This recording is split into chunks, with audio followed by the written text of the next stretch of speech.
The unions say too often teachers in normal classes have to tolerate troublemaking. So today's proposals have been broadly welcomed. Certain instances where if I put the parent in the classroom, the parent will be more disruptive than the child. So it's not going to work in all circumstances, but it can work in some circumstances. If these are good ideas, they would have been good ideas 4 years ago. And really what the government needs to do is not time its announcements for elections, but time them for when the problems are. But ministers insist they are on course to hit their target of reducing the number of children expelled from school by a third. John Ray, ITN Westminster. Football now. It'll be Judgment Day for Sven-Göran Eriksson tomorrow when England take on Finland in the crucial World Cup qualifier at Anfield. The England coach expects midfielder Steven Gerrard to be fit. Scotland, Wales and Northern Ireland will also be battling for a place in the tournament. From Anfield, here's Graham Miller. Around with Eriksson, Sven-Göran took a stroll through the grounds of the England team hotel near Wrexham, hoping his team will perform above par tomorrow. The good news, Steven Gerrard, he says, will be fit to play, providing there's no reaction following the training session he managed to complete today. He's only 20, but a vital part of England's new look for tomorrow's key game. We want to win the game, of course we want to do it. And to do that we have to play very well. We have to do very few mistakes, like always when you play international football. It's so far so good for David Seaman as well. He too is now fit to play, but the England coach won't name his starting lineup until tomorrow.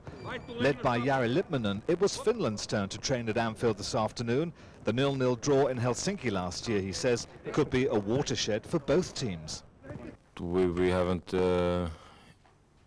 never even got a draw here in England, so we have always lost here. So we of course hope and try to change that.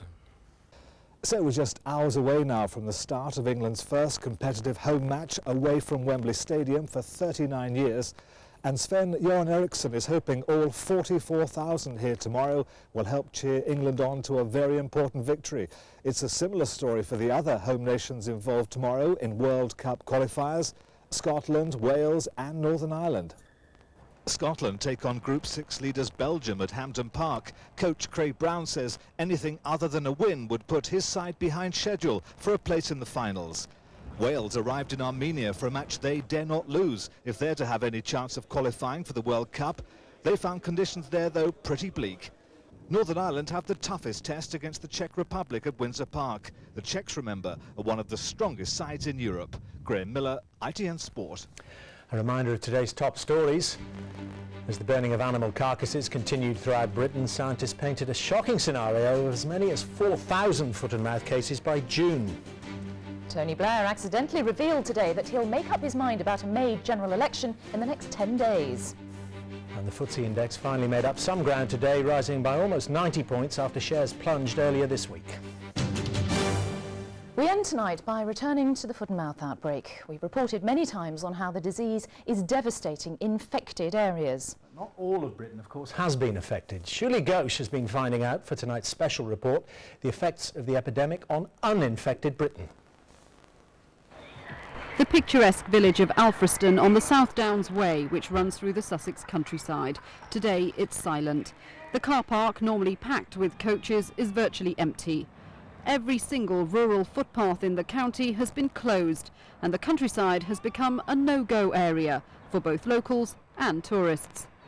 I'm on the South Downs Way at the point where it crosses a road, but I can't go any further into the countryside because the National Trail has been closed as a preventative measure against foot and mouth disease. That's despite the fact that there isn't a single case of foot and mouth disease in this county. In fact, the nearest confirmed case is over 70 miles in that direction and well over 100 miles in that direction. The closures have had a catastrophic effect on local people. Sally Davis runs a restaurant in the Seven Sisters Country Park. She suffered through the fuel crisis, the recent floods, and now this. She says if the footpaths aren't reopened soon, she could lose her business. Financially, I will be down by, if it goes on till after Easter, I shall be down by £22,000. The park as a whole will be down between £50,000 and £60,000, and the sheep are worth £15,000. Now, to my mind, it's nonsense. I feel really, really, really bitter about the whole thing, actually. Yeah, very angry, very, very angry. It's not just business. Everyday life has also been badly affected. Horse riders can no longer use country bridleways, and dog walkers can't take their pets through the woods or on the meadows. One of the problems facing people in the countryside is the confusion over where they can and can't go. Here, for example, there are 3 footpaths. The one at the end is a rural footpath that's been closed. If you walk up there, it's a criminal offence carrying a £5,000 fine. The road in the middle is for private users only, needing access to properties at the other end of it. And the path over there is totally open to the public because that's been designated an urban footpath. You can go in the big field today. Yeah. On the left. Still a dispute, because I found out the council yesterday. I think it's a dispute between the county council and the district council. Are you annoyed by the fact that you can't go exactly where you want to go? Yes. No, because the council don't know what they're doing. Others point out that some of the closures seem illogical. People can walk along a road past sheep, but not on a footpath. We put some of the concerns to the council, which closed the paths after the first cases of foot and mouth. We want to maintain the position where there isn't, for any reason or by virtue of anything else happening in adjoining counties, an outbreak here. It's absolutely vital to maintain that situation. Nevertheless, we are looking almost on a daily basis at the situation, and of course we have to decide, taking into account other people's interests, whether at some stage we can open up some kind of access. For now, the priority remains keeping foot and mouth out of the county. Shuli Ghosh, ITN, East Sussex. And that's all from us. Tonight's late news is at 11. And we'll be back on Monday at 6:30. Have a good weekend. Goodbye. Bye.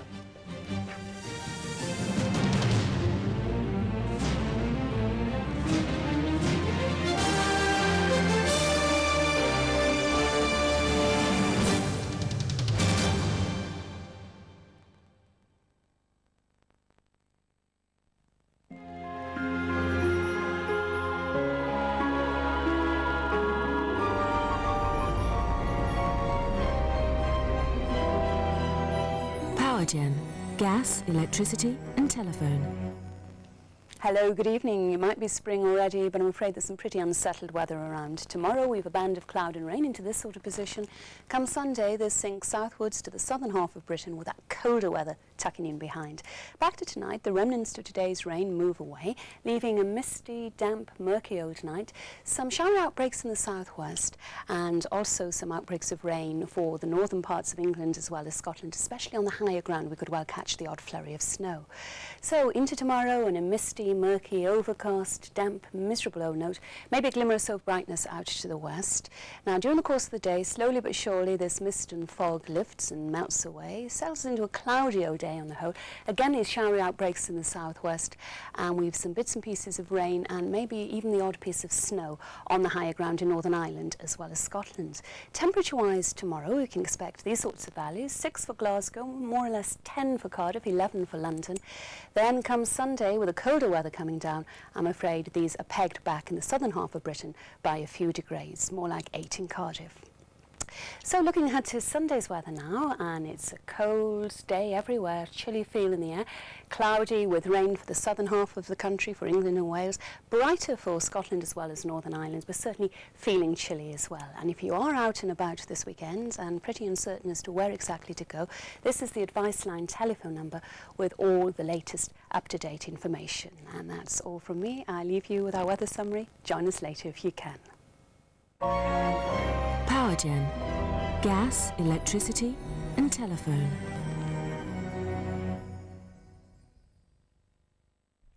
It's the hottest ticket in town for the most glamorous event of the year. Oscar fever has gripped Hollywood. Joan Collins is live with her winners in the film and fashion stakes. And we're live with Helen Morton and Jackie Brambles from the 2 biggest Oscar parties, live Monday on GMTV. You've got to save yourself. Sometimes your worst enemy can be your greatest ally. I've got a lead on your case, that's what. But I'm going to need your help. I'm trusting you to keep your mouth shut until you hear from me, all right? The Bill, tonight at 9, ITV. Is it freedom or life behind bars for Jack Sugden? The verdict, next. Right, you lot, from the top. Churchill, could you save me money on my car and home insurance? Just by calling 0800 200 300? Well, actually, no. Not just by calling. You can go to churchill.com on the net as well. Yeah. Absolutely correct. Now you can visit us at churchill.com as well as giving the dog a phone on 0800 200 300. Hey you, on your feet, turn around, what do you see? Same old sofa? Get down to DFS now. There's at least £250 off every sofa in the spring collection. There's loads of them. Great legs. Look at the price! And there's 4 years free credit with nothing to pay for a year on whatever you like. Real leather. Look at the price! £250 off designer sofas ends this Sunday at DFS. What are you waiting for? There was nothing suspicious. With plenty of suspects. We're gonna kill him. Plenty of motives. It was a sin, Mr. Barnaby. It's not wrong to sin. Plenty of familiar faces. John Nettles is investigating a mystery. Guest starring Robert Hardy, Imelda Staunton and Duncan Preston. He's not going to find out. You sure it was murder? Midsomer Murders, Saturday at 9:15, ITV.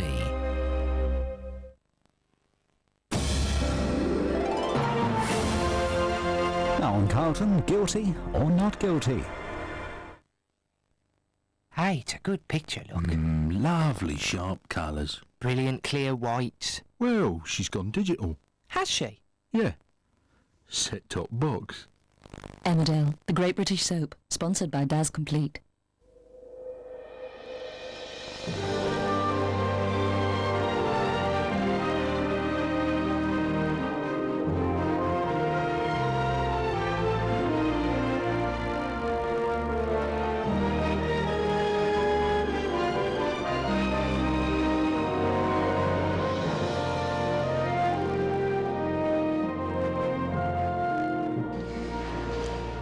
How much longer are you going to be?